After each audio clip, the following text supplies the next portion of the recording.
राधे राधे भक्तों, आज मैं आपको अथ वैसाख कृष्ण एकादशी व्रत कथा सुनाने जा रही हूँ। इसका नाम है वारूथनी एकादशी। धर्मराज युधिष्ठिर बोले कि हे भगवान, वैसाख मास के कृष्ण पक्ष की एकादशी का क्या नाम है, उसकी विधि क्या है और तथा उसके करने से क्या फल प्राप्त होता है। आप विस्तार पूर्वक मुझसे कहिए, मैं आपको नमस्कार करता हूँ। श्री कृष्ण कहने लगे कि हे राजेश्वर, इस एकादशी का नाम वरूथनी है। यह सौभाग्य देने वाली है, सब पापों को नष्ट करने वाली तथा अंत में मोक्ष देने वाली है। इस व्रत को यदि कोई अभागिनी स्त्री करे तो उसको सौभाग्य मिलता है। इसी वरूथनी एकादशी के प्रभाव से राजा मानधाता स्वर्ग को गया था। वरूथनी एकादशी का फल 10,000 वर्ष तक तप करने के बराबर होता है। कुरुक्षेत्र में सूर्य ग्रहण के समय एक मन स्वर्ण दान करने से जो फल प्राप्त होता है, वही फल वरूथनी एकादशी के व्रत करने से मिलता है। वरूथनी एकादशी के व्रत को करने से मनुष्य इस लोक में सुख भोग कर परलोक में स्वर्ग को प्राप्त होता है।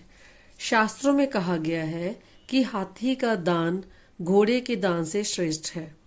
हाथी के दान से भूमि दान, भूमि के दान से तिलों का दान, तिलों के दान से स्वर्ण का दान तथा स्वर्ण के दान से अन्न का दान श्रेष्ठ है।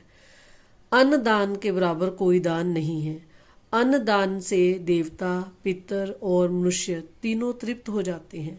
शास्त्रों में इसको कन्यादान के बराबर माना है।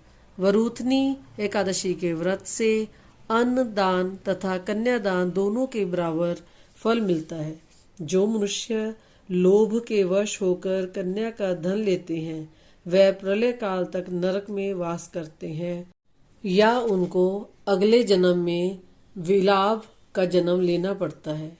जो मनुष्य प्रेम एवं धन सहित कन्या का दान करते हैं, उनके पुण्य को चित्रगुप्त भी लिखने में असमर्थ है। जो मनुष्य इस वरूथनी एकादशी का व्रत करते हैं, उनको कन्यादान का फल मिलता है। वरूथनी एकादशी का व्रत करने वालों को दशमी के दिन वस्तुओं को त्याग देना चाहिए। कांसे के बर्तन में भोजन करना, मांस, मसूर की दाल, चना का शाक, कोदों का शाक, मधु मतलब शहद, दूसरे का अन्न, दूसरी बार भोजन करना एवं स्त्री प्रसंग। व्रत वाले दिन जुआ नहीं खेलना चाहिए तथा शयन भी नहीं करना चाहिए। उस दिन पान खाना, दातुन करना, दूसरे की निंदा करना तथा चुगली करना एवं पापी मनुष्यों के साथ बातचीत सब त्याग देना चाहिए। उस दिन क्रोध, मिथ्या भाषण का त्याग करना चाहिए। इस व्रत में नमक, तेल अथवा अन्न वर्जित है। हे राजन, जो मनुष्य विधिवत इस एकादशी को करते हैं, उनको स्वर्गलोक की प्राप्ति होती है। अतः मनुष्य को पापों से डरना चाहिए। इस व्रत के महात्म्य को पढ़ने से 1000 गोदान का फल मिलता है।